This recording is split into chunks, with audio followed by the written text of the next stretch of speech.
योगी जी, मेरा नाम अशोक प्रताप राय है। मैं आपसे दो चीज जानना चाहता हूं।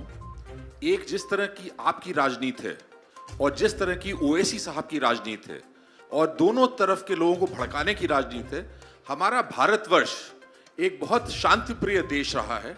आप दोनों लोग अगर संन्यास ले लें तो आपको नहीं लगता है कि इस भारतवर्ष के ऊपर बहुत बड़ा एहसान होगा?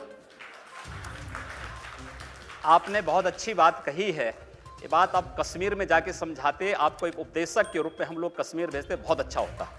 कश्मीर में आपके उपदेश बहुत प्रासंगिक होते हैं और कोई सवाल? पत्थरबाजी कम हो जाती है वहां। एक माइक।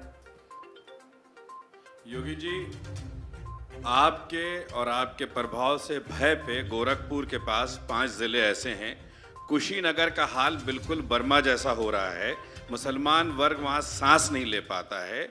तो आप किस तरह के काम करने में, और जिसको हम माफिया कहते हैं, वो भी यही जस्टिफिकेशन देते हैं रॉबिन हुड वाला, कि साहब सरकारें चीज़ें नहीं पहुंचा पा रही हैं, हम अमीरों से लूट करके गरीबों को दे रहे हैं, उनको संरक्षण दे रहे हैं। इन दोनों में फ़र्क क्या है?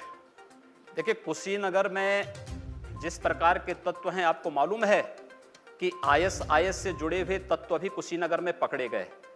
और अगर आप उसका समर्थन करते हैं तो मैं इसको बहुत दुर्भाग्य हम नहीं, ये भड़काई नहीं। हम लोग डेलीगेशन पिछले साल लेकर गए हैं योगी जी।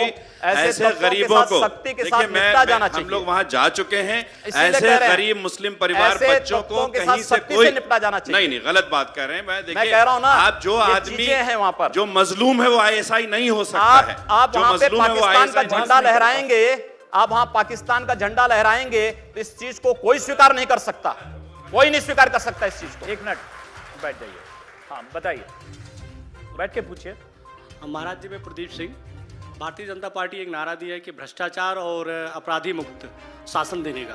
मैं पूछना चाहता हूँ, व्यापम घोटाला है, भारतीय जनता पार्टी की ही सरकार में हुई है, और अपराधी की बात और गुंडा राज की बात होती है। तो आपका प्रदेश अध्यक्ष, जिसके ऊपर दर्जनों गुंडे, अपराधी और कत्ल के मुकदमे दर्ज हैं, आप कैसे इस चीज़ को जनता को समझा पाएंगे कि आपके दल में गुंडा और भ्रष्टाचारी नहीं है? देखिए, व्यापम घोटाले की जाँच सीबीआई कर रही है और मध्य प्रदेश में एक भी मंत्री या किसी भी अन्य जिम्मेदार व्यक्ति के खिलाफ कोई भी मामला अब तक नहीं पाया गया है।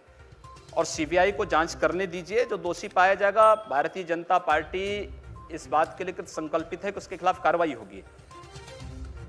प्रदेश में पिछले 14 वर्षों से जिस प्रकार की सरकारें हैं, स्वाभाविक रूप से किसी के खिलाफ भी मुकदमा दायर कर सकती है। उत्तर प्रदेश में जितने दंगे हुए आपने देखा होगा, पीड़ित के खिलाफ ही मुकदमे दर्ज हुए हैं, और जो प्रताड़ित करने वाला था उसको स्टेट प्लेन से बुला करके लखनऊ में मुख्यमंत्री सम्मानित करता है। ये तो उत्तर प्रदेश की 14 वर्षों की सरकारों की कार्यपद्धति रही है। तो इससे दुर्भाग्यपूर्ण उत्तर प्रदेश का और क्या हो सकता है? भारतीय जनता पार्टी के प्रदेश अध्यक्ष के खिलाफ भी इसी प्रकार के राजनीतिक मुकदमे हैं। वह कोई आपराधिक छवि के नहीं। उनकी तुलना आप अतीक अहमद और मुख्तार अंसारी जैसे माफिया सरगनाओं से करें तो मुझे लगता है ये उचित नहीं होगा। ये किसी भी राजनीतिक कार्यकर्ता के खिलाफ एक अन्याय होगा और साजिश होगी। एक सवाल और लेते हैं। एक मिनट बैठ जाइए, डिसिप्लिन रखिए। मैं सुधीर मिश्रा हूं, नवभारत टाइम्स से। हाँ जी। मैं ये जानना चाहता हूं कि आप 5 बार से सांसद हैं गोरखपुर से, और आपके अलावा भी काफी मंत्री हैं और भी पार्टियों के लोग हैं। पिछले कई वर्षों से जापानीज इंसेफ्लाइटिस की प्रॉब्लम बनी है। सैकड़ों बच्चे हर साल मर रहे हैं, और आज तक आप लोग विकास की बात करते हैं लेकिन इस प्रॉब्लम का हल नहीं ढूंढ पाए। आपने जापानी इंसेफ्लाइटिस की लड़ाई को कभी नजदीक से देखा है? जी, मैं गया हूं कई बार। आपको मालूम है ना कि इस लड़ाई को नीचे जीरो से लेकर के आज जिस स्तर तक हम पहुंचा चुके हैं, मैं लेके गया हूं। आज बीआरडी मेडिकल कॉलेज में हम लोगों ने इसके लिए स्पेशल वार्ड भी बना दिया है। अकेले देश का एकमात्र government medical college BRD medical college है, जहां पर वायरल रिसर्च सेंटर हम लोग बना करके इस बीमारी के उपचार और इसके निदान की पूरी व्यवस्था हम लोग वहां पर कर लिए हैं।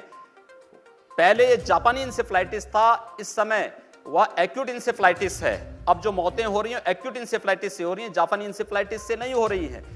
इसलिए वायरस का नेचर चेंज होने से उसमें समय लग रहा है।